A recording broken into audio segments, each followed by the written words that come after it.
Hey everyone, and welcome back to another episode of The Progressive Bitcoiner. I'm your host, Trey Walsh, and today we have on the show Stacie Waleyko. And Stacie joins me to talk about Bitcoin and open source development and education, which she has really tapped into. And this was a really fun conversation. We get into Stacie's Bitcoin dev work, open source work. We get into education. We talk about recent developments in privacy tools and privacy regulation that we've been seeing with different things through Samurai and a bunch of other things for open source tools and privacy tech that has been a little bit under attack in terms of the regulatory environment. We talk about the importance of these things. We talk about what is privacy and how is it important. We talk about Bitcoin open source development. We talk about the need for open source development. We talk about everyone's favorite buzzword in Bitcoin right now, ossify, and what does ossification mean? Is it even applicable to Bitcoin and the things we're talking about? So this was a really great conversation that I know you all are going to love, whether you're technical or not. Stacie is really, really good at explaining really complicated things in really simple and easily digestible ways, and also talking about Bitcoin's security model and why Bitcoin is just simply one of the best in terms of security and the conservative nature of the protocol and why it's stuck around for as long as it's had. So this is a really important conversation that I hope you all will share very widely as well. And I want to thank Stacie for coming on the show. It's great to talk with another Boston person on the show. So that was really fun. Does a lot of work with Boston Bit Devs, MIT, and things like that. So a lot of proud Boston Bitcoiners that'll be listening to this and tuning in as well. So thanks again, Stacie, for coming on. And also, I want to start with this episode. We have new shout outs that I posted on Nostr recently. So I'll be posting when I'm recording with a certain guest and then give folks the opportunity to zap and send Bitcoin and sats on Nostr, which is the new social media protocol that I've talked about many times on the show before. Kind of like Twitter, but it's decentralized. It's much, much better. So we have a profile over on Nostr that you can find in our show notes. And I've encouraged people that if you zap those posts, the top 3 zaps, I will read off for our shows. So we're going to kick that off today. And I encourage people too, you can leave comments, appropriate. I'm going to be reading them on air here. But you can send comments with your zaps and things like that. So I want to give a shout out to Reed sending 2,100 sats through that post, Bitcoin Attorney, and the Daniel as well with 300 and 212. Those are our top zaps, and I think we can keep getting better from there. I know this was new, and we're still building our following over on Nostr. So I want to give shout outs to Reed, Bitcoin Attorney, and the Daniel from our team over on Nostr for participating in that and also asking great questions, which you'll hear in this episode. A question from Daniel and a couple of others were brought up on this episode as well. So you'll get the opportunity to ask questions via those posts. So be sure to follow us on Nostr if you haven't already. You can check out Nostr on Primal, on Damus. There's so many great apps, but you can check out our profile in the show notes and give us a follow there so that you can stay notified of when we post about guests we're going to be speaking to, and gives you a chance to leave remarks if you want to ask a question, as well as zaps to be read, live on our shows when we air them. So thanks for those that are participating, and thanks for letting me do this. All right, I'll let you get to the episode now. As always, you can hit me up in our Telegram group, which is also in the show notes. It's a public Telegram group to chat about the episode and so much more. And you can also reach me at hello@progressivebitcoiner.com. All right, we'll see you again next week.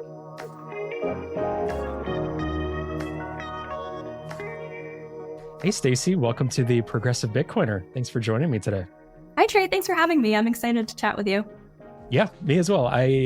We were just talking. I sent you over a lot of questions, a lot of things to go over, which I'm super excited to do. The timing of everything seems really ripe. There's just so much going on, I think, for us to talk about. But before we jump into this list of questions and conversation, do you want to introduce yourself to people who might not know who you are and what you do and what you like to focus on?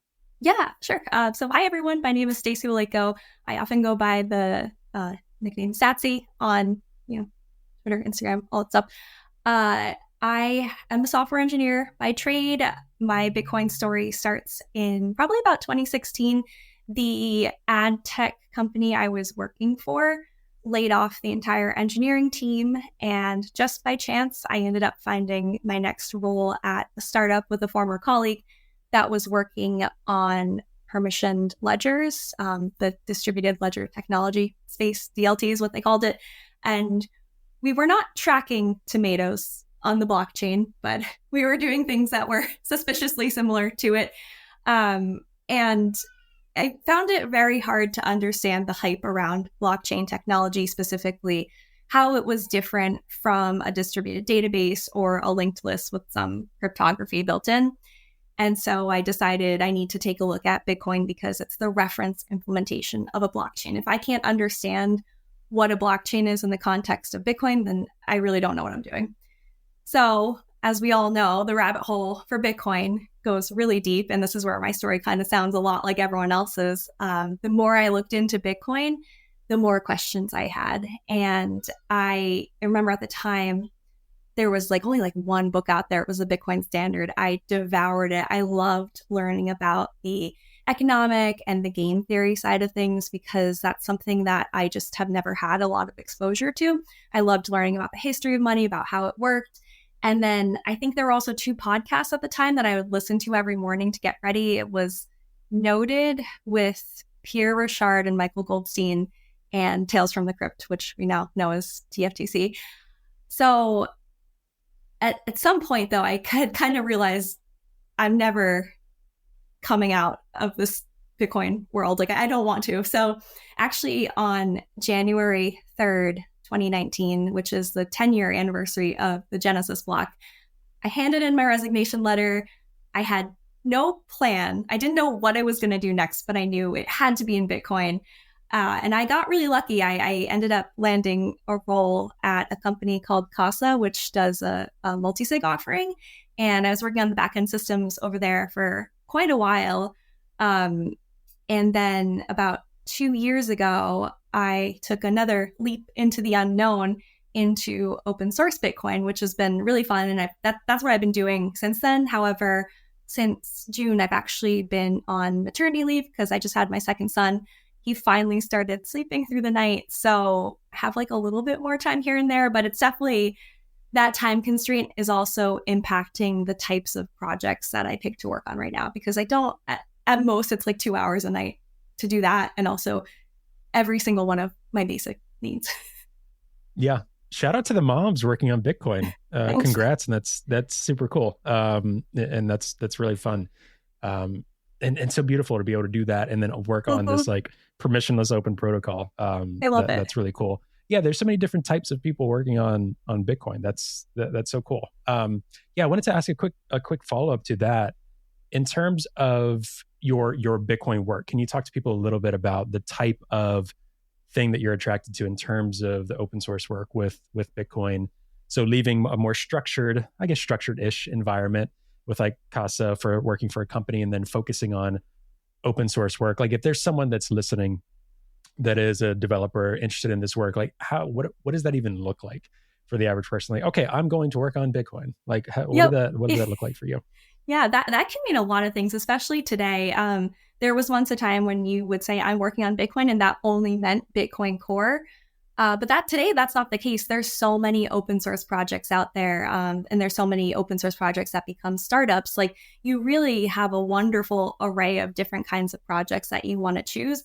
For me personally, lately, it's been a lot about education. When I first came into this space, there was just not a lot of structured education. I'm a very good student. I'm really good with that kind of learning environment. And I mean, I will say that Bitcoin has taught me how to think outside the box, ask questions, trust my own opinion if I've done the research instead of waiting for someone to tell me what to do and how to do it. But having said that, I really could have benefited from more material when I was trying to learn how to code Bitcoin code. So I try to create stuff that is would have been useful to Stacie 5 years ago. So one of the things I've done is an interactive tutorial where you just get to learn about the basics in Bitcoin. And I think too, there's a really good opportunity in this space to there's actually a lot of really high quality technical education, especially because the deeper you go into it, you just kind of become one with it. You just start reading the mailing list, you start reading Delving Bitcoin, you start listening to the OpTech spaces and the newsletter and stuff. And then you're part of it. But I think for everyone outside of that, I think we need a little bit more of just an easy ramp into the more technical topics in Bitcoin. And also, if you started working in Bitcoin 10 years ago, you've watched it evolve. You've watched transaction types go from like, here we have SegWit or normal transactions, and now we have SegWit ones, and now we have Taproot ones. And for somebody to have to learn all of that at once, that's just throwing them off the deep end. So for me, I really like exploring that tension between accuracy and being concise. And I do acknowledge that with several things I've done, like I've purposely simplified it because I don't feel like it does the reader a service to throw everything at them at once. Does that kind of answer? Like I quit. Yeah, 100%. And I think, your website and even GitHub and things like that will be in the show notes for folks, but your website is really cool. I even tried out I don't know if this is what you were alluding to, the like interactive, like coding segment. Okay. Enter this command. That was pretty cool. I hadn't seen it like that. I mean, I've done some, and what's so funny, I've mentioned this story, I think, on this podcast before. When I first got into Bitcoin, it was funny where I think I first bought on Coinbase, and this was like early 2021. And then I bought some, and then I remember being a bit paranoid. I'm like, okay, I want to learn how to like really like hold this right and do it. So I almost like, I don't know, maybe a lot of people do this as well, because some people are afraid, oh, they'll just leave it on Coinbase forever or whatever. I was actually really like, oh my gosh, I don't want this to be lost. So I jumped on like Reddit. I was like, I need to understand how to run a Lightning node. I need to understand how to like hold this and like do all these crazy things like right away. And I was like messaging random people on Reddit when like my Raspberry Pi like crashed, and I was like, what do I do? And it wasn't like a lot of funds that I was playing with, but I was just trying to figure out. And also, if you're going to play with stuff and play around with Bitcoin, make sure it's small amounts and whatever, adding that. But I was really just like, so I was they were like sending me like, this was even before like ChatGPT, AI, and different implementations of making it easier to even do basic coding for these things. And I do not have a technical background. I like studied sociology, like I'm a humanitarian or humanities kid. And so all of this was like so overwhelming. So going back to that was really fun and like kind of cool just to see what are the basics of like creating keys and what does that look like and signatures. I thought that was really cool on your website. But I'd love for you to tell people, and I encourage people to click around on your site as well, where some of the ideas for are they Zines, the different educational materials as well, like those on the website. I thought that was really cool in terms of your education focus. I appreciate that. And I will say, like, good on you for just going out there and trying everything that you possibly could, even though you were experimenting with mainnet funds. Because I think it's just scary to realize that you have this much power. It is like cash, like digital cash. Like once you send it somewhere, it's not coming back for whatever reason at all. And that's part of like one of the beautiful things about Bitcoin. But there's also just a lot of, in the crypto space, there's a lot of misinformation and people that don't have the best intentions. And so remember when Bcash came out and the Bitcoin subreddit versus the BTC subreddit, like one's for Bitcoin Cash and one isn't, like that's so confusing to a newcomer. So I applaud you for getting this far, and now you're teaching other people about it. The zines on my website, so it's short for magazine, which it's actually not a new concept. It's new to me. It's a very like punk kind of movement where people just create little booklets about whatever they want. The fact that it's not perfect is kind of part of the charm, but there's so much to learn about in the Bitcoin space right now. And one of the beautiful things is that you can specialize in a certain area now. You can specialize in wallet development. You can specialize in mining. You can specialize in peer-to-peer networking.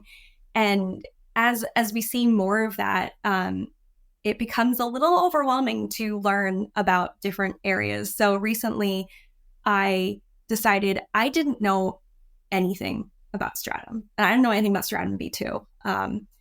And so I figured let's figure this out. And so I loved doing the research on it. And then when I was done with that, I wanted to share with others what I had learned and kind of tell it from my perspective. And it also is really fun because I get to speak with the creators and say to them, hey, like, I would love to give you some free marketing. I learned about your project. I really like it. Can you check this and tell me like if it sounds correct to you? So having that connection with them is also really nice. But yeah, I wish I had one upstairs with me.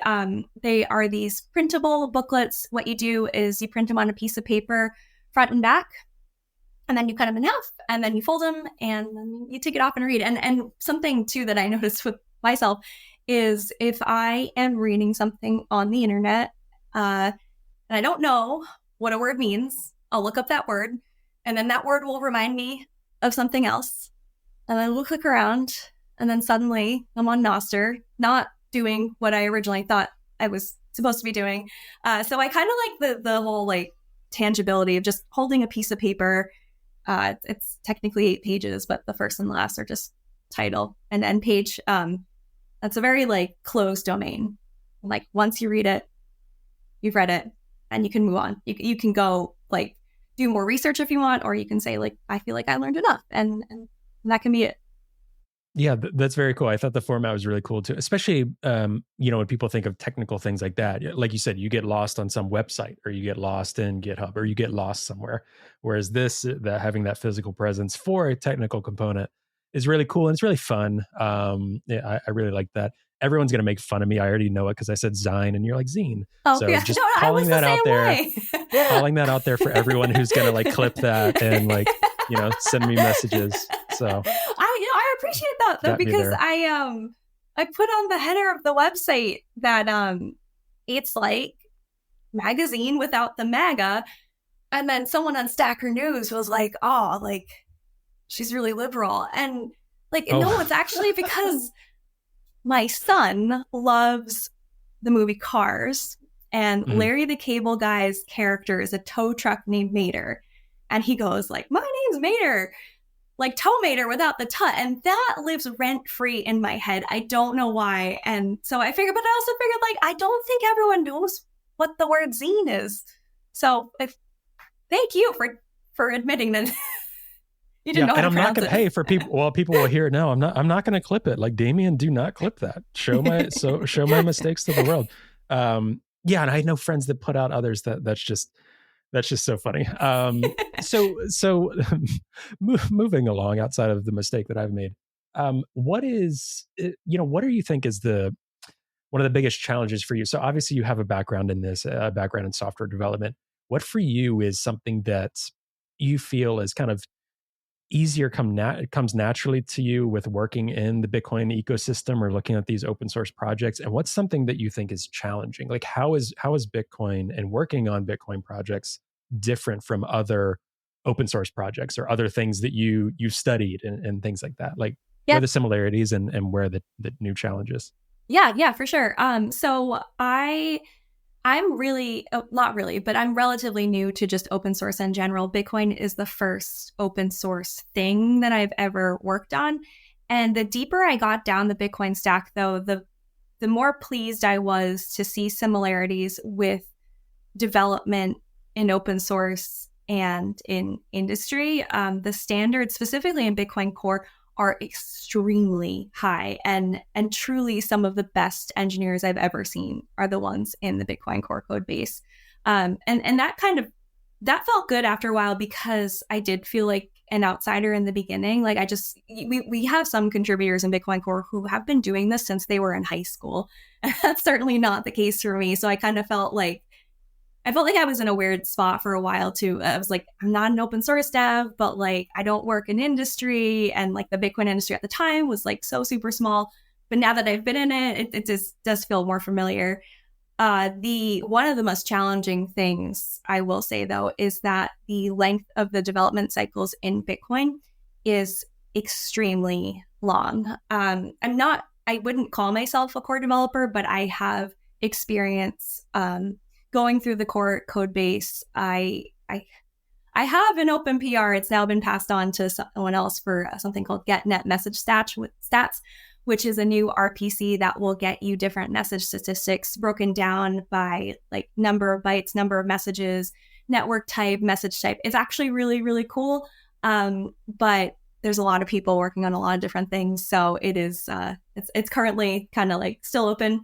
But that is one thing I want to talk about, is that so the development cycles in Bitcoin are just long in that when you want to propose a change to Bitcoin Core, you need to open what is called a pull request or a PR.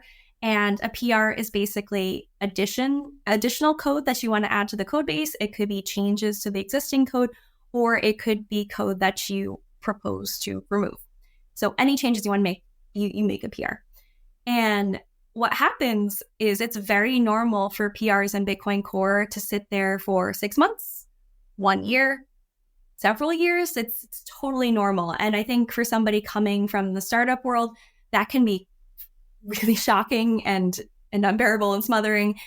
And ironically, I would actually compare the pace of this development to that of government work, which is something that I've also done. But it's not necessarily a bad thing. It's actually because the developers are very deliberate. They're very risk averse. They understand the gigantic responsibility that is securing the code for a billion-dollar industry at this point, or I'm not sure the exact number. And so, like, okay, the development cycles are long, but what does that really mean? It means you do a whole bunch of work to open up a PR. First, you have to find an idea that's worth implementing. Then you have to implement it to the extremely high coding standards of Bitcoin Core, which is written in C++, which is not like the easiest language to work in. And then you have to make sure that you didn't break anything else along the way, because the code base is very, very big. And then after you do all that, you have to like hope or make sure or connect with people to see that like you're not touching stuff that someone else is working on for like different reasons possibly. And if you do, you have to go and resolve that conflict. So you do all that, and it's very rewarding. But you open your PR, and sometimes it's just crickets. Like it just sits there, and it could be a great PR, it could be a great idea. But like the fact is, so many people are working on so many different things. Bitcoin Core, just like the network, is decentralized. There's no engineering manager. There's no VP of engineering. There's no CTO to tell you this is what we're working on, this is when we're working on it, and this is how we're working on it.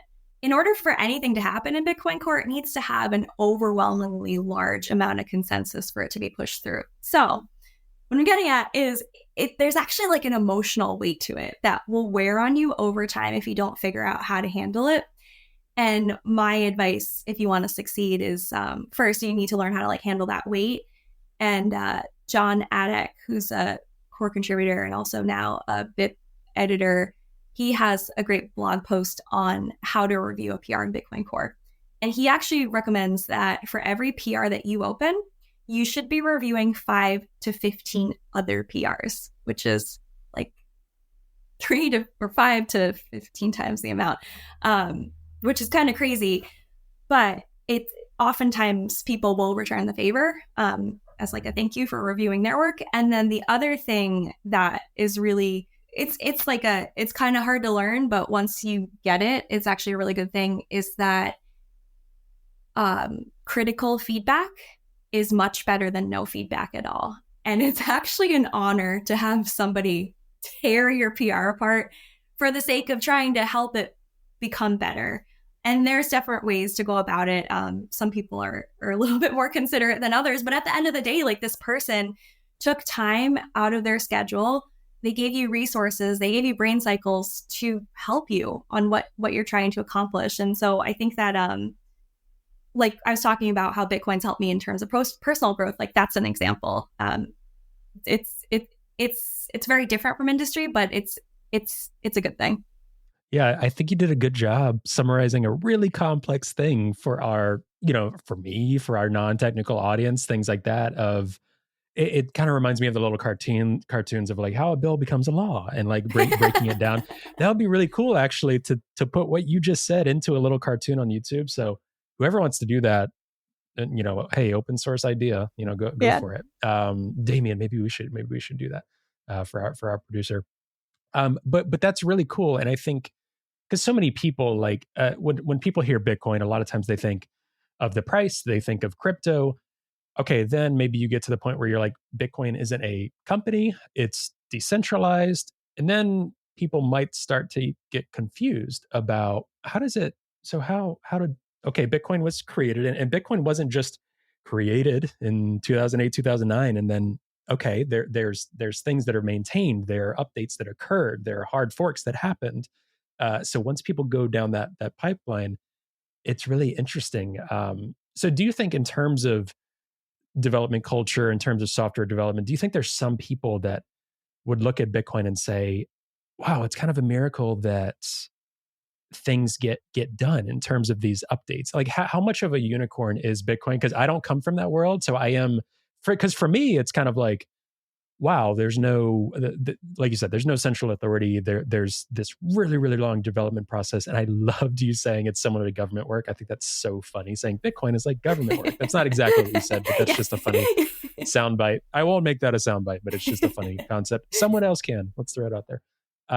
So how much of a unicorn from your development experience is Bitcoin, and the fact that year after year, these really important updates are made? And I'm not talking forks or things like that. That's kind of a different story, but how much of a unicorn is Bitcoin? Because it Yeah. seems very intriguing to me that it still keeps chugging Yeah. along in terms of the development culture. Yeah. So I don't have a lot of experience working with other open source projects, so I can't speak to those, but I think it's truly remarkable that it just keeps going, and it does just keep growing. And if you look at how the network has been live since, what was it, 2009? That's over 10 years. It's still going. It's not dead yet. It's incredible. And the fact that, like, I think part of it too is Bitcoin does attract really good talent because it's completely remote. You can work on it from wherever you are. But yeah, it is a miracle that people are able to come to consensus on certain things. One thing that helps is there is actually an invite-only conference that they do a couple times a year. I think it's called Core Dev. And these people get together and they meet face to face, and they prioritize things, and they talk about like what direction we want to go next. And it's always, conversations flow so much easier when you can actually understand the person behind the NIM. And I think that's helpful. But in my opinion, it's a huge unicorn. But again, I don't have a ton of expertise on like what other open source projects are out there.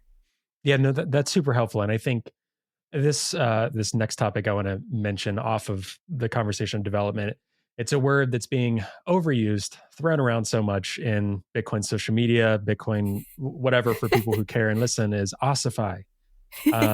And all of the loaded meaning we put into that word in terms of development. And a lot of this, just a TLDR for people, a lot of this is coming up because there are quite a few people. Let's say there's not two categories here, but let's say one is the most conservative approach. Bitcoin is digital gold. We want it sitting as in wealth, like in an ETF, or just sitting in cold storage. Like Bitcoin is solid gold, hard money, and that is its purpose. Then on a far other extreme, Bitcoin is an open database. It transfers data and information. It is a ledger. It is a database. And then you have all sorts of people in between. But some people have thrown around the word ossify, and they're like, there's no more no more development on Bitcoin. Stop doing Bitcoin development. Don't fund Bitcoin development. And then people are saying we should fund more Bitcoin development. And I think there's just so much like misinformation around that word and what development on Bitcoin means. So we've already obviously started talking about development on Bitcoin, and there's more than just Bitcoin Core now, and there's so many other tools in layer 2 and layer 3 on Bitcoin. But from your approach, I'll say a leading question in that, why is it important to support open source development on Bitcoin? And what does that mean? Like, does it mean, as some people think, okay, we're always looking for ways to change Bitcoin, or does it mean maintenance? Like, where is that line for you? And how do you feel hearing that word ossify thrown around a lot? I guess it's been more in the past few months, but it has its ebbs and flows. I was thinking about it, and I feel like I heard that term come up probably over a year ago. And I initially dismissed it because it sounded a little bit silly to me. And I'll say, because to me, ossify means a code freeze. We stop working on the code right now. We never, ever make any changes to it. And that is not a good idea. The number one obvious reason is because of security updates. If something were to happen, we want to be able to fix it and release a patch. But There's also a ton of maintenance that happens all the time. And I'm not even talking about I guess I'll start from the spectrum of like things you have to do. You have to do security updates, at least in my opinion. And then another thing that you probably have to do is the underlying hardware that people run Bitcoin on changes all the time. And Bitcoin, so when you're developing code, you will oftentimes bring in libraries, like bundles of other code that people wrote to help make writing your code a little bit easier. And to the credit of Bitcoin Core developers, they do a really, really great job minimizing the amount of dependencies that they bring into the code base. But sometimes it's unavoidable. And sometimes those dependencies will come out with a new version. And maybe that new version says, hey, I know you were using this method, but we changed the name of it, or we broke it up into 2 methods, or we just don't support it anymore. Please update your version of this library that you're using, and please make the appropriate changes such that you're compatible with the new version. And you could say, I don't want to do that. I'm just going to use the old version. And that's fine, except at some point, enough new versions will have been released such that the maintainers of the dependency that you're using choose not to support anything past the most recent 3 updates. And so it's kind of the same thing. Like if that dependency has security updates that need to go in, you can only get those security updates in one of the newer versions. That's similar to if anyone's running Linux, you'll see something called LTS. That's long-term support, I think. And that basically means we promise to apply security updates for this version for at least 2 years or whatever. And so you get like some guarantee, but it doesn't mean you can run it forever. And another example of like how the word ossification doesn't do enough to talk about where the line is drawn is BIP 324 was recently added to Bitcoin Core, which adds encryption to the peer-to-peer network communications between nodes. We've been surviving this long without it, but I would argue that so it's not a bug because nothing's broken.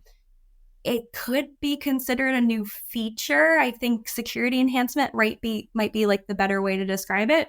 But in the ossification world, what does that mean? Does that mean we have to put encryption on our network communications, or is that like, oh no, we don't actually we don't really have to do it. It's like let's stay the course and like not change the code at all. So I just, when I initially heard ossification, I was very confused.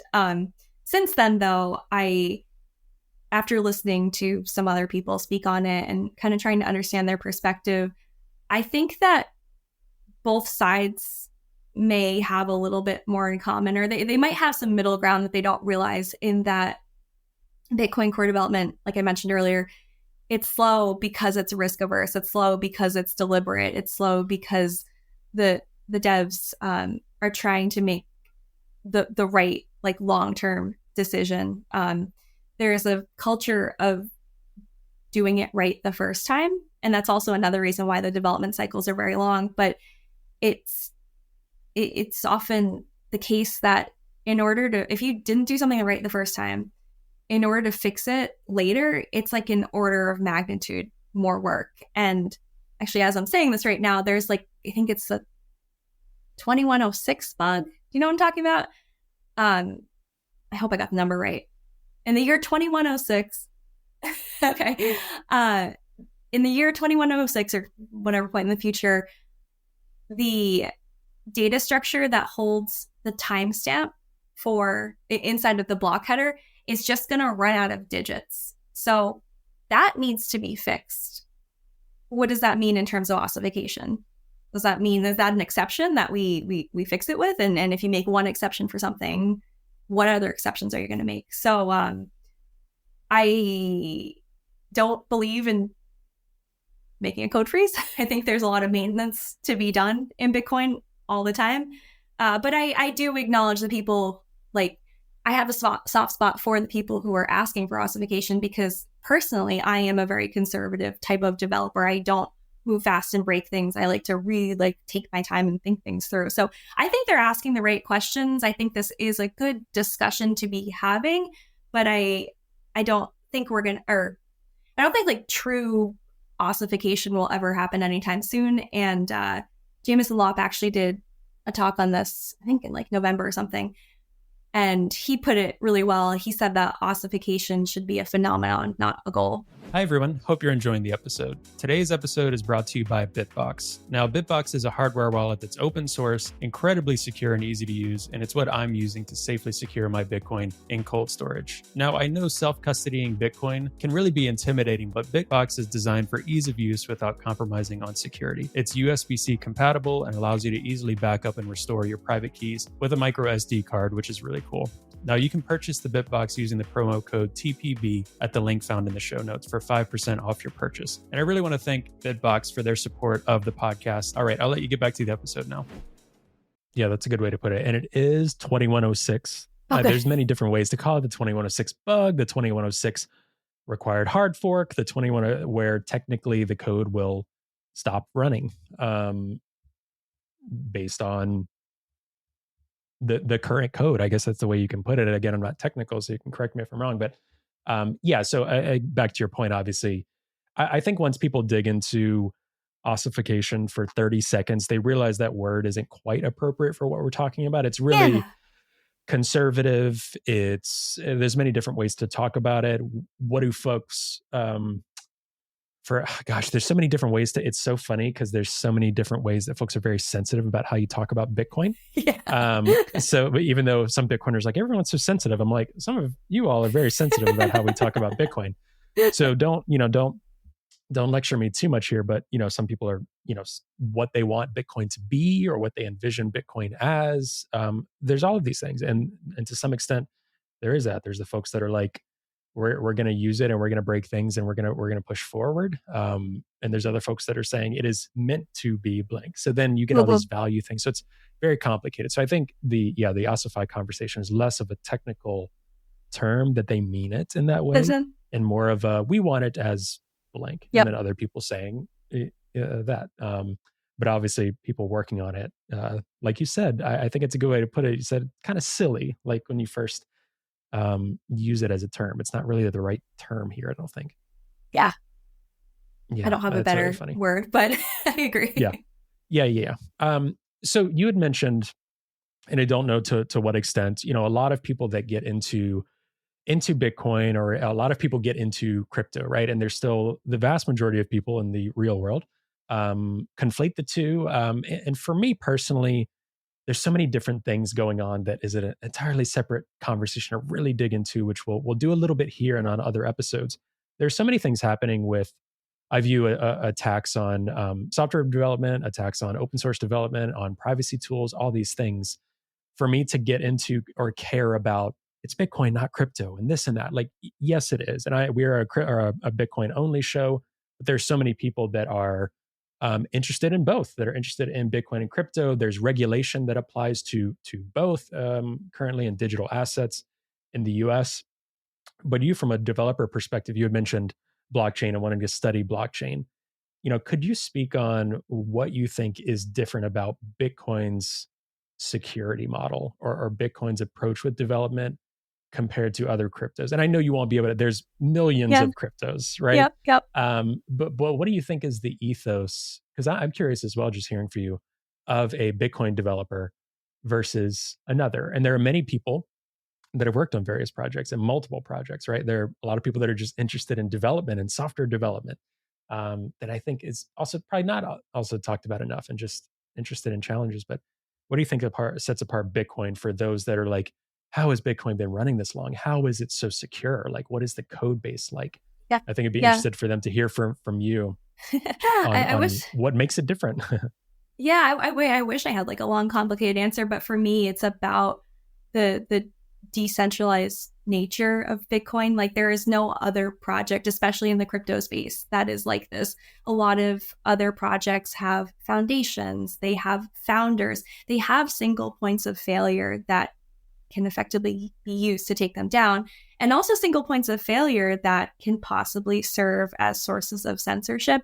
Bitcoin is, to me, like truly for everyone. I mean, it's not perfect. We're always looking for ways to improve it. But I think what makes it unique is that like the creator walked away from it. It's been how many years and we still don't know who that person was.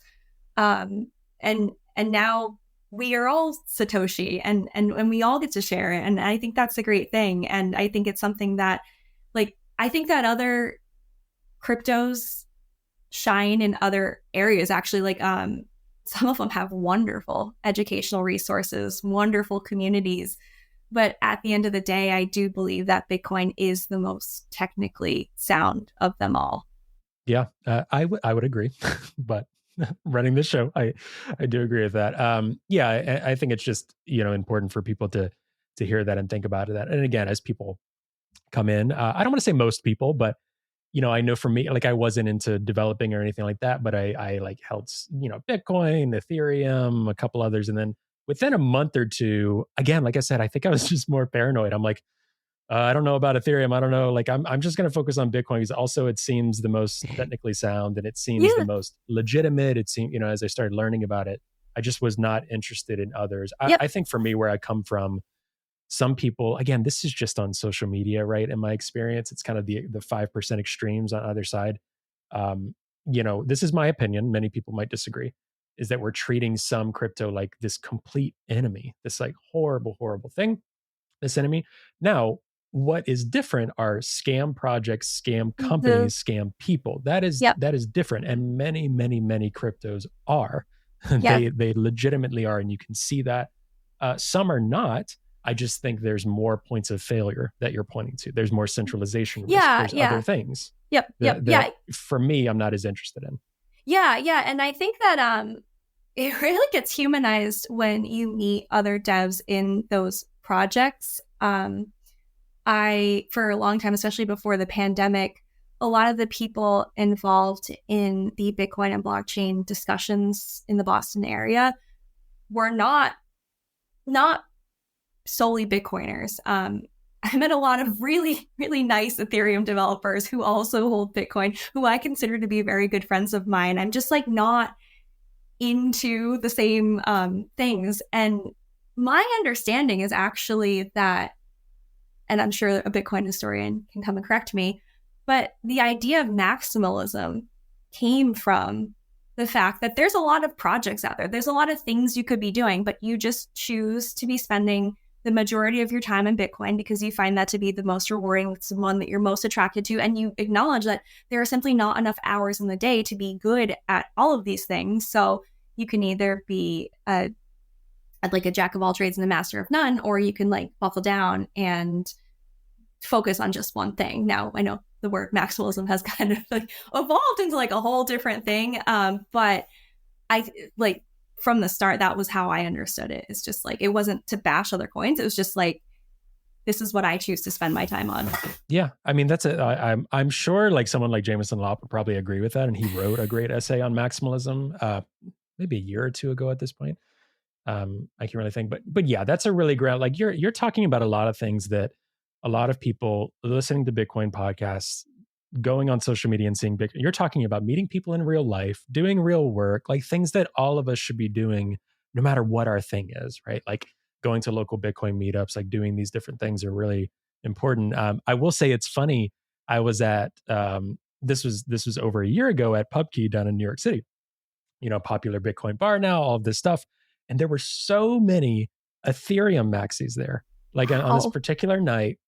And I was talking about, Bitcoin and this and that. And they were like, yeah, I'm really into like Ethereum, and the nicest people. But it's so funny, some of their reasons, I can't even remember. We just kind of moved on to different conversations. But I remember being like, no, I don't agree with that at all. That's crazy. Like, I just like remember being like, okay, cool. Anyway, cool. Did you guys see the game yesterday? Whatever, move on. But you're meeting people in real life and you're like, you see all of these like shit coins, this and that online. And then you meet some of these people for something like Ethereum, right? And again, don't hear what I'm not saying, people. I'm only into Bitcoin.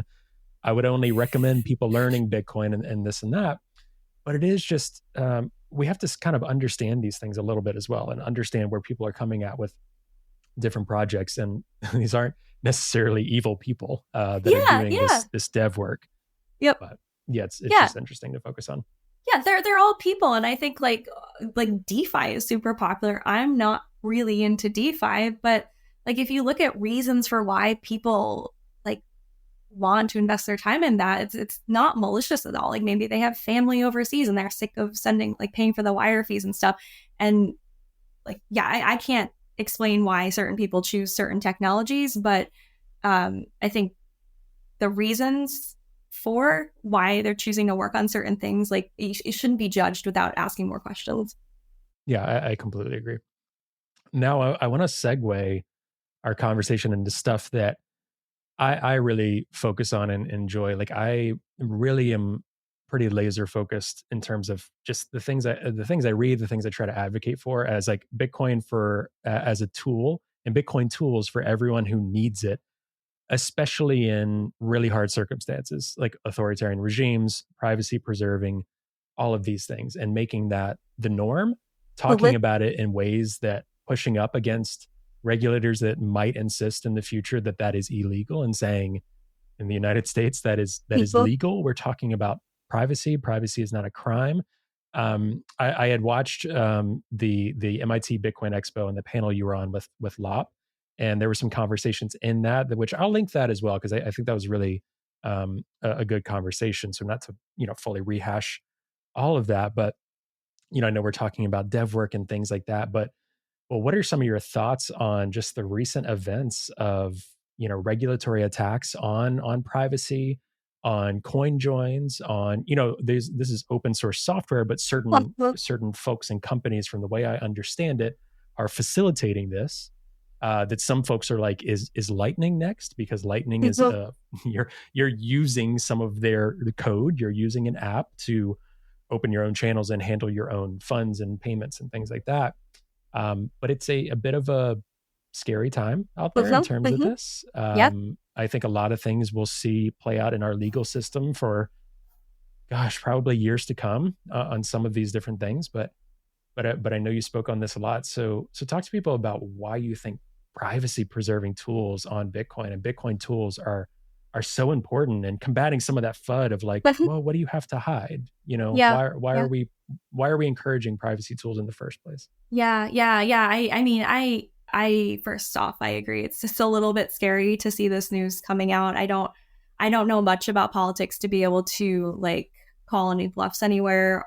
So yeah, I'm a little bit concerned. I think that too, once you get deep enough into Bitcoin, and you like you forget about the before times, the before Bitcoin times, you forget about to look up and look around you.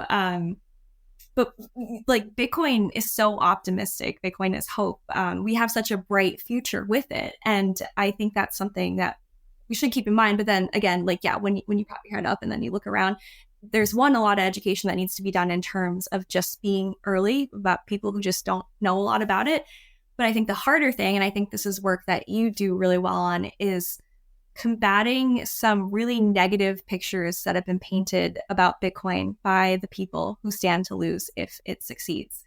So what I will say about the current events is that one, we have a lot of reasons to just be excited about Bitcoin and privacy. We have a lot of stuff coming down the pipeline. PayJoin is one of them that we can talk about. Chaumian Mint, so that's your Cashew, that's your Fedi Mint. Silent payments, which is basically you can provide an on-chain address but then silently receive payments that can't be like tracked the typical blockchain analysis way. And then Join Markets, I think is the name of it, where it's basically like a distributed coin join. Those are all things that are like really excited to be about. They're all types of like open source decentralized technologies. And my understanding about Bitcoin, Lightning, and then even things like PayJoin is they are like software communications are protected as freedom of speech. So you could have the Apple Store, the Android Play Store remove wallets that support privacy technology because of whatever reason. But it's you can still obtain that code elsewhere. You could even publish it to a book. They can do things to make it more difficult, but I think Bitcoiners are pretty resilient, and I think that we can we'll continue to double down on why privacy is important, why it's meaningful. And we're pretty much done potty training my son. He's 2 years old, and he understands privacy though. Like when he's potty training, he's like, "Mom, can you close the door for some privacy, please?" Like he gets it, and I think that a lot of people might confuse privacy with secrecy, which is not necessarily like there's not anything wrong with that either. But I don't think they realize how often we use privacy every single day. Like our houses have doors on them. If you're planning a surprise party for a friend, the fact that you didn't tell them, that you withheld that information, is because you want it to be private. So privacy is not something that criminals use. And I don't think that we should be allowing the government to bully us or gaslight us into thinking that we don't want it or we don't need it. Like it's something that we use all the time.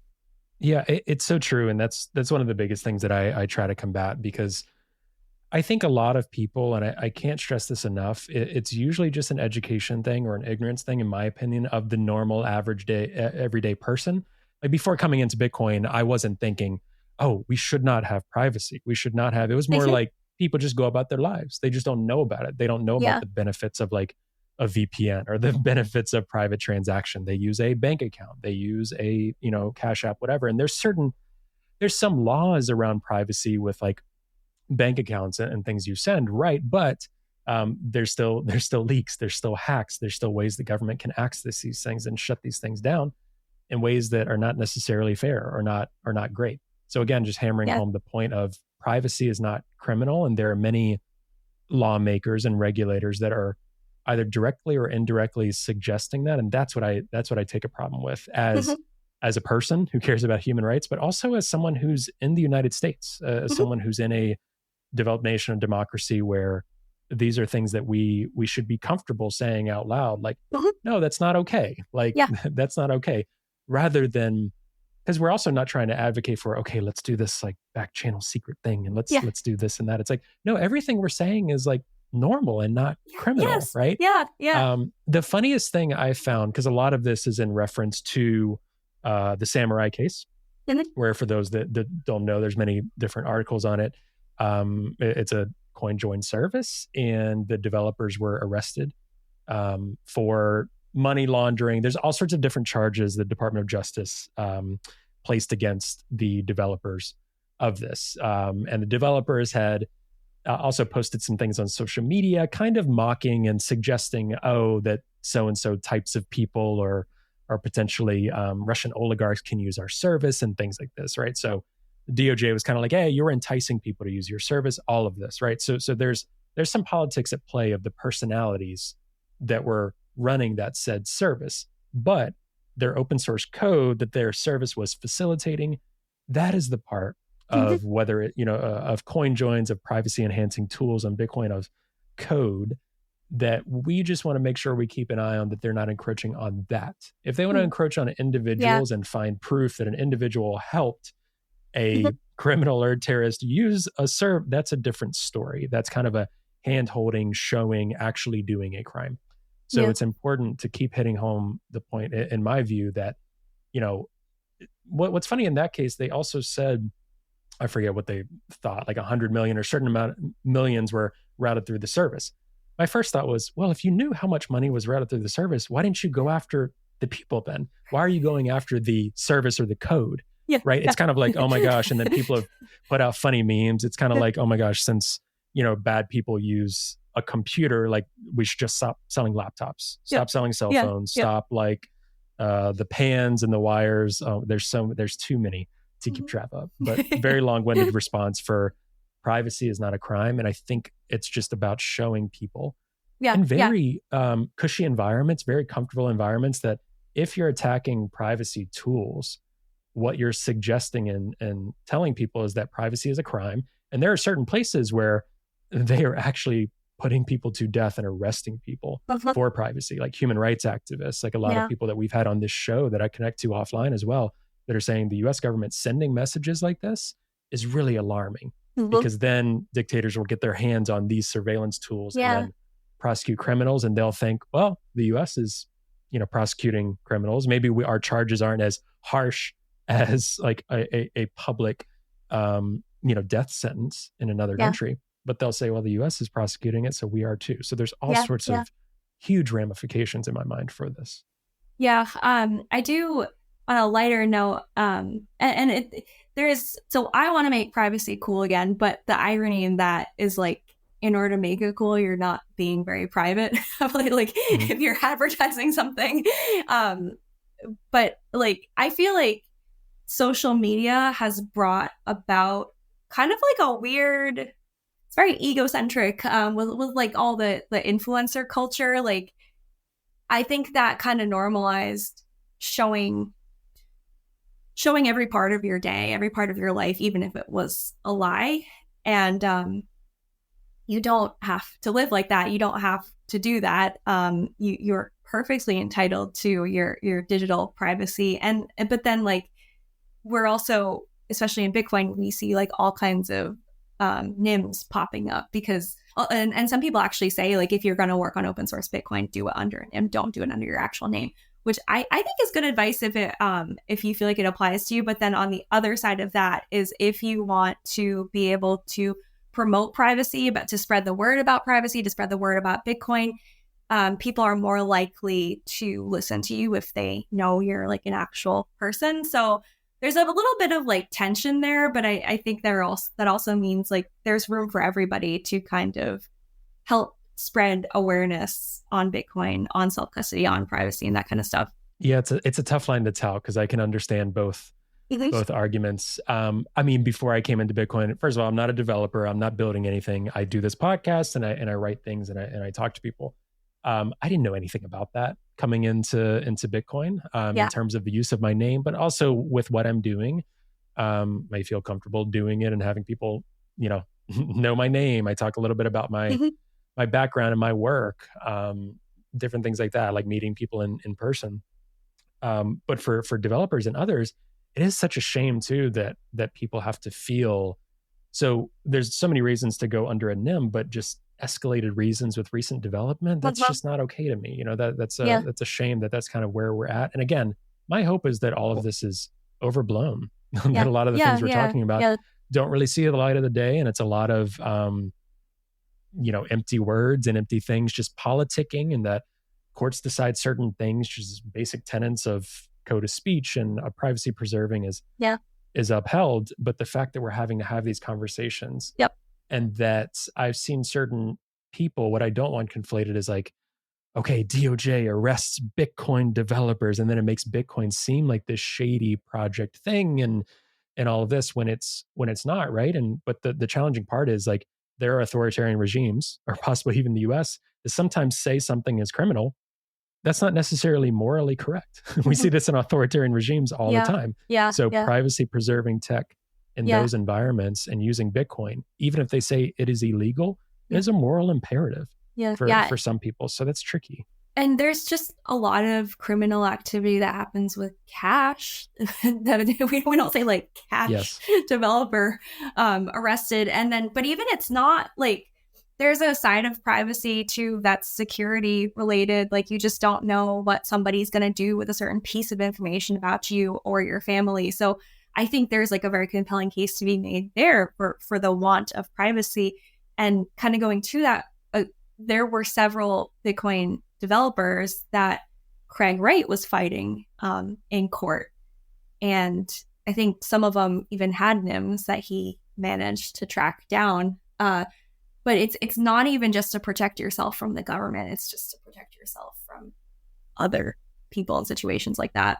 Yeah, that's so true. And obviously, our target audience is trying to talk to progressives and the left and folks that, let's say in general, look a bit more towards the government on certain things, whether it's funding, whether it's spending, or their representative who they might like. Maybe they like who's in charge in a certain matter of time or something like that. So that's one thing, which also to me is alarming, because I say this to progressives all the time. What if Donald Trump wanted to do an executive order that targeted a group or something, or you as an individual or a community. We can't have things hinge on political leaders and these kind of Yeah. decisions Yep. for privacy. Like, it should be standard for everyone in so many ways. But also, we're talking about like corporations and companies and individuals, right? So when you require that everything is KYC'd in certain regards, when you require funds are held by certain things, that can also be weaponized against you. There might be a cyber attack on that corporation, but then your data is leaked. We're seeing that all the time. Yep. There are all sorts of like, this medical institute's data was leaked. This corporation, Apple here, Google here, like it happens all the time. And so it's not just attack from government surveillance. It's also like corporate leaks or bad actor leaks that could affect you or affect your funds. It's so many things. Yeah. And wasn't there, I'm not following it too closely, but a proposal that just came out, I hope you know what I'm talking about, where it basically says any coins that have touched a coin join or a mixer are, I don't know, effectively illegal. Correct. Okay.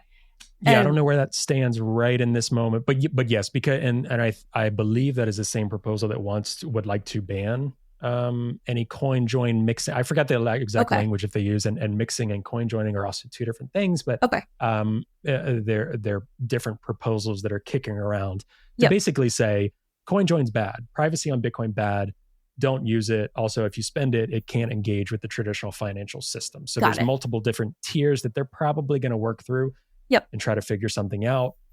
It might not ever see the light of day either with the composition of the House currently, but you are right. There are people that are proponents of that. So what happens? In Bitcoin, there's something, and probably other cryptos too, called a dust attack, where you send a very, very small amount of Bitcoin, usually an amount that's so small that makes getting rid of it a headache. Like you spend more in fees if it even hits like the minimum size.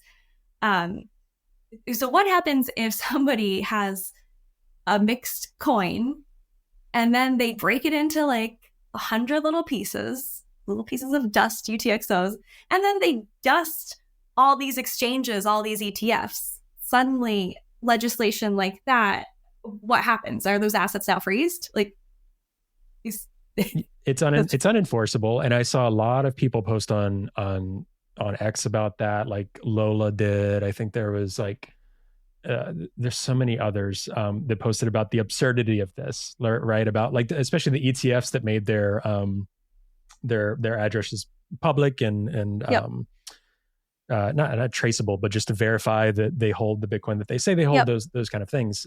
It's completely unenforceable. So again, it's back to the education point, how important this is for lawmakers to realize you can't legislate air like this. You know what I mean? That's kind of the level we're talking about. Yeah. For me, I think it's a lot of scare tactics and politicking. And coincidentally enough, the name of our show is The Progressive Bitcoiner. And it's not because we want to politicize Bitcoin. It's because Bitcoin has become politicized. And we're trying to encourage it is not this political thing. And it's also something that progressives and the left, that the majority of a lot of these people that are doing these type of things, unfortunately, are in the Democratic Party right now. So we're trying to encourage like just a lack of education. They're politicking too much. And we're going to see this more and more this year, unfortunately. And hopefully at some point, it's just not. Yeah. One of my favorite things, like I happen to be one of the least persuasive people to ever exist. And so I kind of lean back on leading by example, because nobody like enjoys being preached at. And so one thing that I enjoy about the work that you do and the work of other people in the space is kind of just like talking to regular people and showing them that, like you said, Bitcoin's not like a right or a left issue. Like Bitcoin's actually for everyone. And I'm friends with like a lot of local moms around here now. And I told one of them who works in investment banking that I worked in Bitcoin. And she didn't like give me a look, but I think she was thinking in her head, like, you're a weirdo. And I am. Let's keep an eye on this house over here. Yeah. Yeah, right. And I am, but not in the way that she thinks I am. And I think enough time has passed such that like she's kind of I hope to have like pushed her opinion of Bitcoiners in a different direction after that. But I think like if it's within like your OPSEC like rules for yourself, if you're comfortable with it, kind of just lightly speaking about Bitcoin, lightly normalizing privacy to regular people around you, especially ones that don't know about Bitcoin, can go a long way. Yeah, I think so. And that's what people need to see, because so many people, I mean, back to you were talking about influence culture or influencer culture and things like that, which I think is great to suggest like, oh, the scary reality of like not enough people care about privacy. But just so many people living their lives and where they get information, things like that on social media, and just seeing the perception of something rather than seeing the point where I think we need to get to, and where I think we're headed is, for me, a bit more of an aggressive term, but I think Bitcoin will eat the world in a lot of ways, like in every industry, every facet of money and technology, and so many different areas. I mean, even the way it's been engaging with energy markets the past couple of years is fascinating, and not many people would have seen that. So it's going to be such a normal thing. And I remember when I was first doing this podcast and getting into it a little bit more, my wife had kind of turned to me and asked, like, if it's just money, which again, we can get into what Bitcoin is, but a large purpose of Bitcoin is a money or medium of exchange. She's like, if it's just money, then why is it so political? Like, I don't get it. I'm like, that's what I hope we get to. Is like, if it's just code, if it's so we need to talk about the tools, the use cases. We try to do a lot on this podcast, the stories of people using it, what that looks like. Like, okay, whether it's people keeping in their retirement accounts, whether it's people using it in a circular economy in Kenya, whether it's, so many different use cases, just talking about that, because then it de-escalates, right? Because a lot of people just come in hot with any issue. It's not just Bitcoin. It's not unique to Bitcoin. And they just they think of something, they want to fight. And I've experienced this too, whether it's from the right or the left, in terms of my work in Bitcoin. And a lot of times I just kind of learn to calmly just keep moving forward and just, hey, it's okay. Just talk about the positive stories. Just do your thing. It just de-escalates people. So making it a normal interaction, talking about what you do in Bitcoin, and not apologizing for it either, not being like, I do stuff in Bitcoin. I know that's weird, or it's not like that. Just talking about it normal and see what happens. I actually really love that analogy of like, it is just money. It is just better money. Because at least I never learned where money came from. I never learned where the US dollar came from. I never learned how it worked. And I suspect a lot of other people don't. And, maybe it's very complicated. Like, I don't necessarily want to learn this. But I did see a question posted to you on Nostr about teaching financial literacy. literacy. I was going to get to that before we left. No, go for it. Absolutely. Because I shout out to Daniel. He Daniel works on our show. Everyone's heard me mention before. So, thank you, Daniel. That's a wonderful question. It came to my mind because I actually have spoken at a high school in the Boston area. It was a charter school about Bitcoin. It was really cool. I think it was a junior high age level, 6th, 7th graders, and if you don't mind, Stacie, I'm gonna read the actual question. Okay. So Daniel had said, how should schools design a curriculum to teach about Bitcoin and its role in financial literacy? And what would you say to parents, teachers, and administrators who don't realize its importance for future generations? Yeah, that's great. Yeah. So when I guess it one depends on the age level that you're speaking with, but I think something that is just so cool is the history of money. Like, not even how the US dollar works, but like other types of currencies that we've had in the past, the island of Yap stones or seashells, and then you got your gold and your silver. And it's really cool to kind of ask, I'm going to talk about my personal experience, like ask the kids, what's good money? Is a basket of apples good money? You can eat it, but it rots. Like, or would you rather have something like gold, or would you rather have cash that has been issued by a government?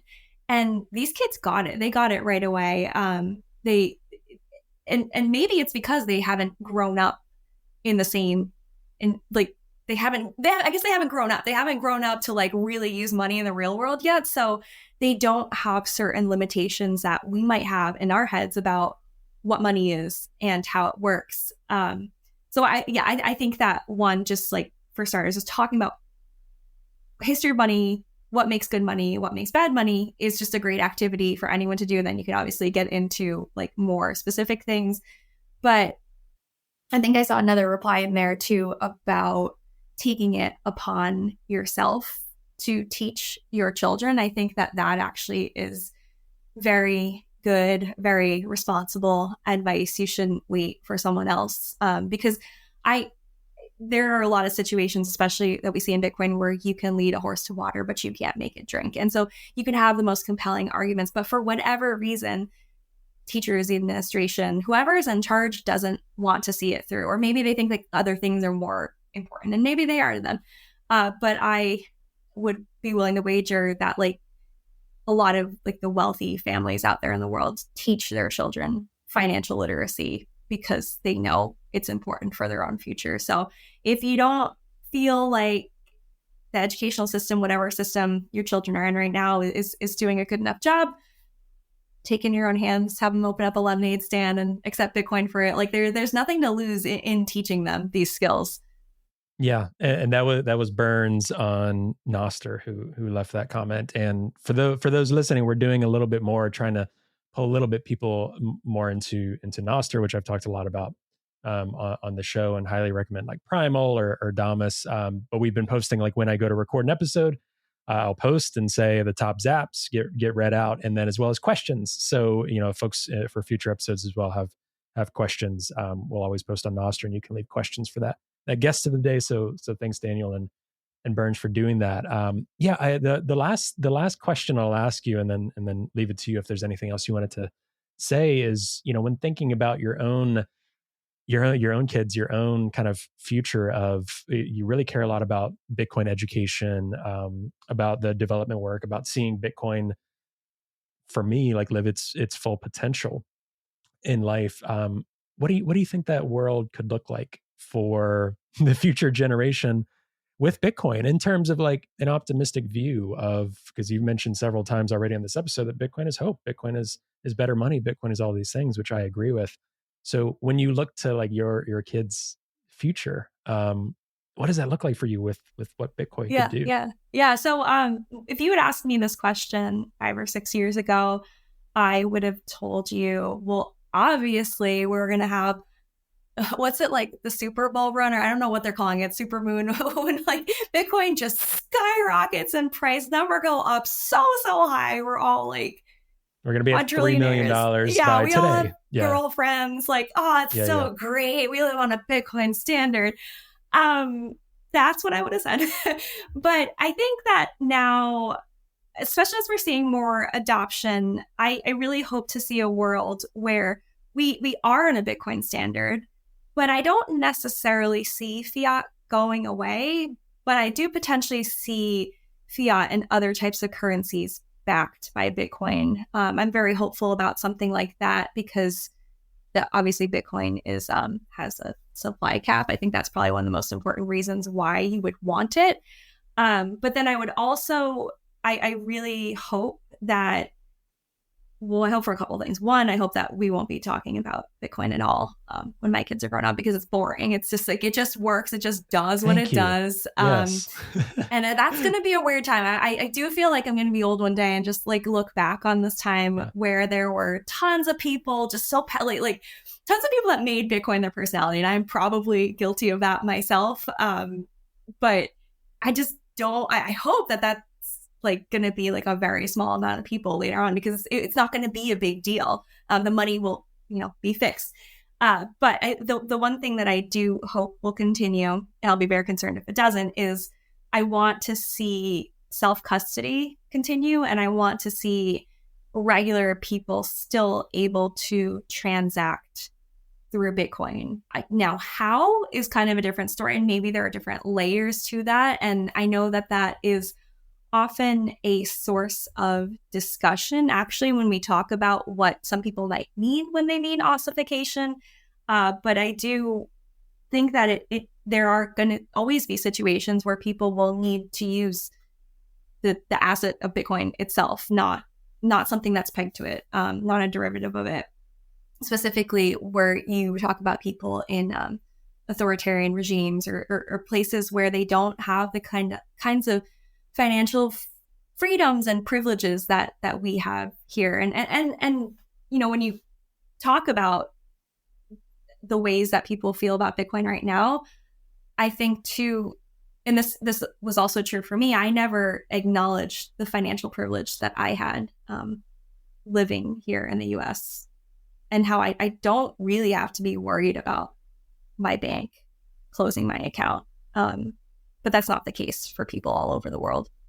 Yeah, 100%. And I hope people will, I think people coming into Bitcoin and learning and trying to see more about it, there are more and more articles, podcasts, films, just educational materials showing that, okay, even if you don't need it or don't need to use it, even if your bank account gets shut down, like you mentioned, sometimes it's a technical error. Sometimes, okay, they might want to shut it down because of you. You go and open another bank account in the US, right? It's not as tricky as some other places. Yep. There's more and more material saying, okay, even if you don't need it, please understand how other people can and are and will use it around the world. Yeah. That's really important. And Alex Gladstein, I'm sure he didn't coin it, but just hearing the most from him, like check your financial privilege, as well as his book. Yep. And Anita Posh and so many others talking about this. I too hope that. I just would like to see Bitcoin be used in whatever ways people need to in the future, with tools readily available. I hope that we can chat again in the far distant future, and that it's back in the day we talked about Bitcoin core development and ossification and politicians disagreeing, kind of like maybe people on the early internet, and how silly that would be to look back. I love that. So that's my hope. Yeah. Well, Stacie, this was such a fun conversation. I'm glad we got to do this. We'll definitely have to do it again sometime soon. But before we jump off, do you want to send people anywhere in terms of where to follow you, where to connect with you? Like I said, we'll have your website and stuff, but anywhere you want to direct people to.